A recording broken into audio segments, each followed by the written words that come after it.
ठाकरे गटाचं नाशिकमध्ये राज्यव्यापी अधिवेशन पार पडतंय आणि या अधिवेशनाला ठाकरे गटाच्या उपनेत्या सुषमाताई अंधारे पोहोचलेल्या आहेत। ताई, अधिवेशन पार पडतंय, लोकसभा निवडणूक डोळ्यासमोर ठेवून हे अधिवेशन पार पडणार आहे। काय नेमकं या अधिवेशनाचा अजेंडा काय असणार? लोकसभा अधिवेशनाच्या तोंडावर लोकसभा निवडणुकीच्या तोंडावर हे अधिवेशन आहे नक्कीच। मात्र निवडणुका डोळ्यासमोर ठेवून अगदी प्रभू श्रीरामालाही वेठीस धरणे आणि त्यांचं पॉलिटिकल टूल करणे, ही जे काही लोकांची गलिच्छ मोडस ऑपरेंडसी आहे, we are not interested in such a thing. आमच्यासाठी काही गोष्टी श्रद्धा आणि आस्थेच्या आहेत, तर त्या श्रद्धा आणि आस्थेच्याच राहतील। आणि आजच्या दिवशी मात्र दोन महत्त्वाच्या घटना, एक तर आज वंदनीय बाळासाहेबांचा जन्मदिवस आहे, काल प्रभू श्रीरामांची प्राणप्रतिष्ठा झाली आणि कालच महत्त्वाची घटना घडली, ती म्हणजे राहुल नार्वेकरांचा पक्षपातीपणा उघड होण्याला अजून एक घटना कारणीभूत ठरते की ऑनरेबल सुप्रीम कोर्टाने एक नोटीस त्यांना जारी केली। या सगळ्याच एकूण घटनाक्रम बघितला तर या शिवसैनिकांचं मनोबल उंचावणाऱ्या आहेत आणि ज्यांच्यामुळे मंदिर निर्माण झालं त्याच वंदनीय बाळासाहेबांना आणि त्यांच्या कारसेवकांना, शिवसैनिकांना ज्या पद्धतीने काल एक जाणीवपूर्वक खोडसाळपणा केला, पण त्याच्यावर मात करत सन्मान्य पक्षप्रमुखांनी काल इकडे आरती केली, हा सगळ्या शिवसैनिकांचं मनोबल उंचावण्याचा आणि किती अडथळ्यांची शर्यत आली तरी आम्ही लढणार आहोत हा संदेश देणाऱ्या या एकूण घटना आहेत।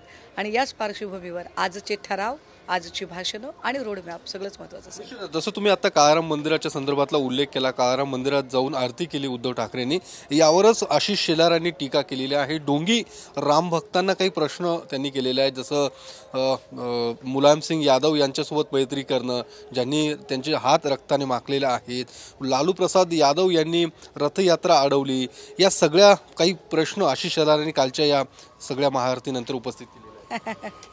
खरं तर आशिष कुरेशी जी शेलार आहेत वाटतं ते, तर अशा लोकांना काही उत्तरं देण्यात काही फार आम्हाला स्वारस्य नाही आहे, परंतु प्रभू श्रीरामांचे अनुयायी खरंच त्यांचे नेते केंद्रातले आणि राज्यातले ते अनुयायी आहेत का हे एकदा त्यांनी चेक करावं आणि ते अनुयायी कसे नाहीत हे आम्ही ते सिद्ध करावं। बाकी मला काही फार बोलायचं नाही, कारण मी अधिवेशनात बोलेल आणि माझी भूमिका त्या संदर्भाने मांडेल स्पष्टपणे। पण एवढं निश्चित की ज्या राम मंदिरामध्ये काल एक पॉलिटिकल इव्हेंट करण्याचा प्रयत्न माननीय पंतप्रधानांनी केला, तो इव्हेंट त्यांच्यासाठी इव्हेंट असला तरी आम्हा सगळ्यांच्यासाठी एक श्रद्धेचं, भक्तीचं आणि आदराचं स्थान होतं। त्या आदराच्या स्थानाचं पॉलिटिकल टूल त्यांनी करायला नको होतं। असो, आज अधिवेशनामध्ये आपल्याला अनेक भूमिका ऐकायला। काय ठराव, महत्त्वाचे ठराव कुठले केले जाणार, साधारणतः काय नेमकी चर्चा? नाही, ठराव मला वाटतं की तुमच्यासारखीच मी सुद्धा त्या ठरावापासून अनभिज्ञ आहे, परंतु निश्चितपणे काही महत्त्वाचे ठराव आजच्या अधिवेशनामध्ये होणार आहेत आणि त्यानंतरची काही एक 3 भाषणं महत्त्वाची होतील आणि आफ्टर लंच सन्मान्य नेते आदित्यजी महाराष्ट्रातल्या संपूर्ण तरुणाईच्यासाठी एक रोडमॅप आखून देतील, जो रोडमॅप पुढच्या वर्षभरासाठी कार्यरत असेल। लोकसभा संदर्भातले काही आदेश मिळू शकतात उद्धव ठाकरेंकडनं?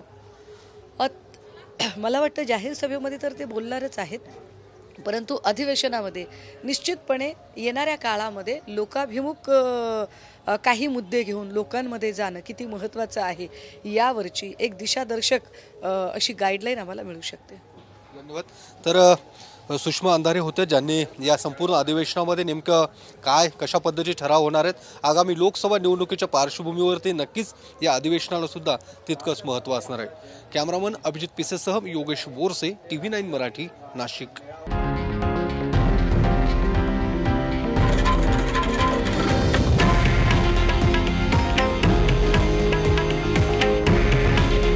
हे आहे देशातील नंबर 1 न्यूज नेटवर्क आणि आपण पाहत आहात TV9 मराठी। काळजी तुमची, हित महाराष्ट्राचं।